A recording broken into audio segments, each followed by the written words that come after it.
Yang lemah tuh nggak akan punya tempat dan nggak punya kesempatan lagi, ketika pintunya sudah ditutup. Ini gua kasih lu sarannya, kalau lu mau ubah hidup lu sekarang, lu coba stick ke satu hal, ya. Satu hal dan satu hal aja. Yang lu mau improve skill lu di situ, taruh 1 tahun hidup lu, setiap kali yang lu pikirin gimana caranya lu jadi 1% lebih baik di hal itu, di skill itu. Contoh, lu adalah misalnya orang accounting, gimana caranya lu jadi yang lebih pintar di sana, ya. Contoh lagi, lu adalah video editor, gimana caranya satu video yang gue bikin ini editannya lebih bagus dibanding video sebelumnya. Simple aja, improvement, improvement, improvement. Kenapa? Karena lu butuh separasi diri lu dengan yang lain dalam waktu 5 tahun ini. Kalau nggak berhasil lu separasi, lu nggak akan jadi bedanya dengan all the masses yang lain. Jangan lihat kanan, jangan lihat kiri, fokus ke satu hal, jadilah yang terbaik, jadilah kelas dunia di bidang itu. 2025 sampai 2027 ini akan jadi 2 tahun paling penting, percaya gue, ini akan jadi 2 tahun paling penting di hidup lu. Semakin banyak stres yang lu bisa terima, semakin sukses juga lu akan jadi suatu orang. Gua terbiasa kerja itu dalam pressure karena dari awal gua, ya dari gua zaman jualan pom, jualan sedotan, sudah banyak sekali ya pressure yang datang ke hidup gua. Sudah terbiasa. Nah, lu mau jadi orang yang sukses, lu harus terbiasa dengan pressure yang datang di hidup lu.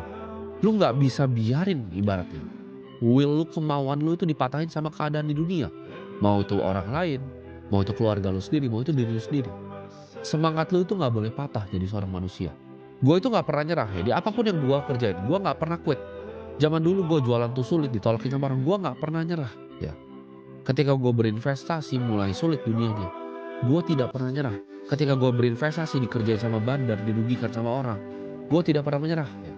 Ketika gue di framing sama orang, gue tidak pernah nyerah dan gue tidak akan pernah nyerah. Kenapa? Karena itu diri gue, ya itu jati diri gue.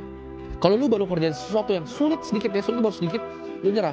Dunia ini akan cap lu sebagai pecundang dan diri lu bahkan akan cap diri lu sendiri sebagai pecundang. Gua adalah orang yang sangat persisten, ya. Ketika gua lihat tujuan gua tahu mimpi gua apa, gua tahu itu baik, gua tahu itu nggak salah. Gua akan kejar itu sampai ujung dunia. Gua akan kejar semua mimpi-mimpi gua. Gua punya mimpi masa kecil, gua pengen bangun sebuah gedung, ya. Di mana di situ bisa ada teman-teman gua, di situ bisa ada restoran gua, di situ ada mimpi-mimpi gua akan bangun di sini. Mau tuh gua bangun bata demi bata sampai tangan gua berdarah. Mau ada 1.000 orang lemparin gua tombak waktu gua bangun gedung itu. Suatu saat akan gua bangun, gitu. Gua adalah orang yang gua selalu bilang, mulut gua itu bisa dipegang, gitu. Dan gua nggak takut siapapun. Karena yang gua punya satu, yang gua punya kepercayaan akan diri gua sendiri dan gua yakin tujuan gua baik, gitu. Dan gua yakin yang di atas juga tahu tujuan gua tuh baik.